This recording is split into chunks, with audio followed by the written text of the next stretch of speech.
முத்தத்தரு பத்தி திருநகை அத்திக்கிரை சத்தி தரவன முத்தி தொருவித்து குருபர என போதும்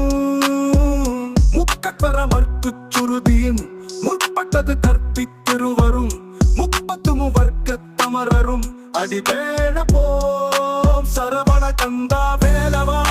பத்து தலை கொத்த கனை தொடு ஒற்றைக்கிரி மத்தை பொழுதொரு பட்ட பதங்கட்ட திகிரியில் இளவாக பத்தர் கிரதத்தை கடவிய பச்சை குயல் வெச்ச தகு பொருள் பட்சத்தொடு ரட்சி தொருள்வதும் ஒரு நாளே ஓம் சரவண கந்தா வேலவா.